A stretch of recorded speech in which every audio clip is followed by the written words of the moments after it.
Municipal ശുചീകരണ തൊഴിലാളികളുടെ ശമ്പള പരിഷ്കരണം ഉടൻ നടപ്പിലാക്കുക, DA കുടിശ്ശിക അനുവദിക്കുക തുടങ്ങിയ ആവശ്യങ്ങൾ ഉന്നയിച്ച് Kerala state municipal corporation workers federation AITUC-യുടെ ആഭിമുഖ്യത്തിൽ പ്രതിഷേധ കൂട്ടായ്മ സംഘടിപ്പിച്ചു.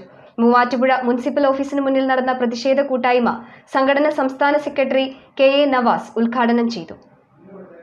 മുനിസിപ്പൽ ശുചീകരണ തൊഴിലാളികളുടെ ശമ്പള പരിഷ്കരണം ഉടൻ നടപ്പാക്കുക, DA കുടിശ്ശിക അനുവദിക്കുക, ശുചീകരണ തൊഴിലാളികളെ നിലവിലുള്ള ആനുകൂല്യങ്ങളോടെ പൊതു സർവീസിൽ ഉൾപ്പെടുത്തുക, പകരം പണിക്കാരെ സ്ഥിരപ്പെടുത്തുക തുടങ്ങിയ വിവിധ ആവശ്യങ്ങൾ ഉന്നയിച്ചുകൊണ്ടാണ് ശുചീകരണ തൊഴിലാളികൾ സംസ്ഥാന വ്യാപകമായി നടത്തിയ പ്രതിഷേധ കൂട്ടായ്മയുടെ ഭാഗമായി മൂവാറ്റുപുഴ നഗരസഭാ ഓഫീസിന് മുന്നിൽ പ്രതിഷേധ കൂട്ടായ്മ നടന്നത്.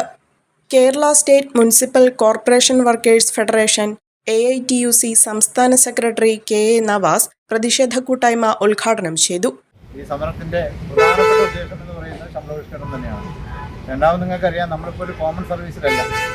ആ കോമൺ സർവീസിലേക്ക് വരത്തക്ക രീതിയിലേക്കുള്ള നടപടികൾ സ്വീകരിക്കുമ്പോൾ ഇപ്പോൾ കണ്ടിജന്റ് വിഭാഗം ജീവനക്കാർക്ക് ലഭിക്കുന്ന ആനുകൂല്യങ്ങൾ കൂടി ഉൾപ്പെടുത്തിക്കൊണ്ട് അത് പരിഷ്കരിച്ച് നടപ്പാക്കണമെന്നതാണ് AITUCയുടെ അഭിപ്രായം.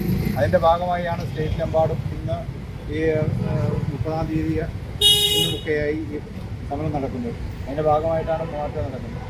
ഞാൻ കൂടുതൽ സുദീർഘമായിട്ട് പറഞ്ഞു പോകുന്നില്ല. നിങ്ങൾക്കറിയാം, എല്ലാ നഗരസഭയിലും ഇപ്പോൾ ഇതിൻ്റെ പേരിൽ സമരങ്ങളും പ്രക്ഷോഭങ്ങളും ഒക്കെ നടക്കും. Union unit secretary CG Mohanan അധ്യക്ഷത വഹിച്ചു.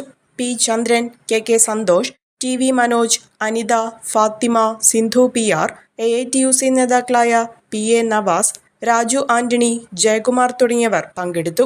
ഒരു കുടുംബത്തിനാവശ്യമായ എല്ലാ വസ്ത്രങ്ങളും ഹോൾസെയിൽ വിലയിൽ ഇപ്പോൾ സ്വന്തമാക്കാം. ഇന്ന് തന്നെ സന്ദർശിക്കൂ A1 textiles, Nehru park, Muvattupuzha.